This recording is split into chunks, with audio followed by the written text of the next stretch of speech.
ये भी नमाज की नीयत से मस्जिद में आता है और अपना लैपटॉप वाला बैग साथ रख के नमाज़ पढ़ने लगता है। इसी दौरान एक बाबा जी जो तकरीबन 50 से 55 साल की उम्र के होते हैं, वो आते हैं, वो बैग उठाते हैं और रफू चक्कर हो जाते हैं। कोई 2,50,000 के करीब इसकी मालियत थी और एक गरीब वालदैन जब लैपटॉप लेके तो 2,50,000 वो कमाता रहे, उसके सालों की मेहनत और सालों की कमाई होती है कि उस बच्चे के लिए वो करें। तो इस मामले में मेरे वालदैन भी वो बहुत परेशान है मेरे मामले, क्योंकि वो आप वो डीजी खान में बैठे हुए हैं एक पिंड में। तो मस्जिद इंतज़ामिया क्या ताउन कर रही है? उन्होंने बताया कि ये शख्स पहले भी आते हैं या पहली दफ़ा आया था? अस्सलाम वालेकुम, आप देख रहे हैं दस्तक टीवी। मैं हूं आपका मेज़बान मियां अब्दुल्ला। नाज़रीन, सोशल मीडिया पे एक वीडियो वायरल होती है जिसमें देखा जा सकता है कि नमाजी नमाज की नीयत से आता है और अपना बैग लैपटॉप का साथ रखता है मस्जिद के, नमाज अदा करते हैं। और इसी दौरान एक बुज़ुर्ग शख्स जो मेरे ख्याल से 50-55 साल का आता है, वो पीछे से आता है और बैग उठाता है और सॉक्स पहनता है, चला जाता है। नाज़रीन, मस्जिद एक ऐसी जगह है जहाँ लोग इबादत करने के लिए आते हैं, अपने गुनाह बख्शवाने के लिए आते हैं। ये जो साथ खड़ा वैसे शख्स है, इसका भी ताल्लुक डेरा गाजी खान से है। ये भी नमाज की नीयत से मस्जिद में आता है और अपना लैपटॉप वाला बैग साथ रख के नमाज़ पढ़ने लगता है। इसी दौरान एक बाबा जी जो तकरीबन 50 से 55 साल की उम्र के होते हैं, वो आते हैं, वो बैग उठाते हैं और रफू चक्कर हो जाते हैं। ये शख्स दर फिर रहा है और यहाँ स्टूडेंट है, गरीब ताल्लुक है घुराने से। इनके साथ किस तरह ही मामला पेश है, इनसे बात करते हैं। अस्सलाम वालेकुम। वालेकुम सलाम। मैं सबसे पहले अपना तारुफ़ करना चाहूँगा। मैं Mohsin Naseer PhD mathematics Abdul Salam school of mathematical sciences से मैं पीएचडी कर रहा हूँ, जो कि जीसी यूनिवर्सिटी का एक रिसर्च सेंटर है। तो मैं रैंडम फिक्स पॉइंट थ्योरी और फंक्शनल एनालिसिस में मेरा रिसर्च वर्क है। अच्छा, तो उस दिन हुआ क्या था? क्या पहले भी आप इसी मस्जिद में नमाज़ पढ़ने के लिए आते हैं? जी जी सर, हम पहले भी इधर मस्जिद में आते हैं एज़ यूजुअली। मैं उस दिन भी नमाज़ पढ़ने आया, क्योंकि उस दिन मैं आया हूँ तो मैं नमाज़ पढ़ने लग गया। तो साइड पे एक लैपटॉप मैंने वो रख दिया, बैग।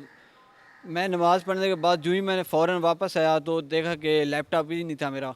ठीक है। उससे पहले कभी आपने इस तरह लैपटॉप लेके आते थे, लैपटॉप रख के नमाज़ पढ़ते थे? जी सर, पहले भी इधर आए हैं। पहले भी नॉर्मल रूटीन पे हम बैग लेके या हम अपनी कोई भी चीज़ होती वो भी हम इधर रख देते थे। तो ऐसा कोई कभी वाक़या पेश नहीं आया था, लेकिन उसी दिन ही कोई ऐसा हमारे साथ सानिया पेश है। हमें पता ही नहीं चला कि ऐसी इबादत गाह में, कि मुसलमानों के मुक़द्दस प्लेस में ये भी हो सकता है। ये वी कांट इमेजिन कि ऐसा हो जाए। ठीक है। क्या मालियत क्या थी लैपटॉप की और उसमें क्या दस्तावेज़ात थे आपके? लैपटॉप सर, मालियत में देखा जाए as far as this concern तो कोई 2,50,000 के करीब इसकी मालियत थी। तो मालियत से मैं ये नहीं कहूँगा, मालियत तो है, मेरा नुकसान हुआ ही हुआ है। लेकिन जितना मेरा नुकसान मेरी पीएचडी का जो रिसर्च वर्क है, जो मेरा थीसिस है, जो मेरे आर्टिकल उसमें थे, जो मैंने लिखे हुए थे, मैं इतना मेरा नुकसान हुआ है कि मैं तो कहता हूँ कि मेरी 3 साल की जो भी मेहनत थी वो उसी में ही थी। तो 3 साल भी नहीं, बल्कि मेरी पूरी ज़िंदगी की मेहनत थी, क्योंकि मैंने पूरी ज़िंदगी लगा के पीएचडी तक मैं पहुंचा और उसमें थीसिस लिखा जो, और रिसर्च पेपर मैंने वो इंटरनेशनल जर्नल में पब्लिश कराने थे। तो वो मेरा सारा लॉस, नुकसान बहुत ज़्यादा। वो लॉस्ट हो गया। अब मैं, यही मेरा है कि ये चीज़ें मुझे मिल जाएं, किसी तरह मेरी मदद की जाए। मैं हायर अथॉरिटीज़ से भी यही मैं अपील करूँगा कि जितना हो सके मेरी प्लीज़ हेल्प की जाए। मुझे बताइएगा कि आपने एफआईआर करवाई? जी, एफ़आईआर भी मैंने उसी दिन ही, उसी वक्त भी एफ़आईआर करा दी थी, 15 पे कॉल भी की थी। तो मुझसे जितना हो सका है मैं उतना अपने बिहाफ पे कर रहा हूँ। मस्जिद इंतज़ामिया क्या ताउन कर रही है? उन्होंने बताया कि ये शख्स पहले भी आते हैं या पहली दफ़ा आया था? जितना मस्जिद मैनेजमेंट से मैंने पूछा है, वो मुझे ये बताते हैं कि हमें इस शख्स के बारे नहीं पता, कि ये फ़र्स्ट टाइम ही आया है हमारे यहाँ पे। तो हम इसके बारे में मज़ीद नहीं जानते कि ये क्या बंदा है, कहाँ से आता है। तो उनको भी इस बात का नॉलेज नहीं है। ठीक है। अच्छा, पुलिस है, क्या तफ्तीश कर रही है? क्या आपके साथ ताउन कर रही है अभी तक?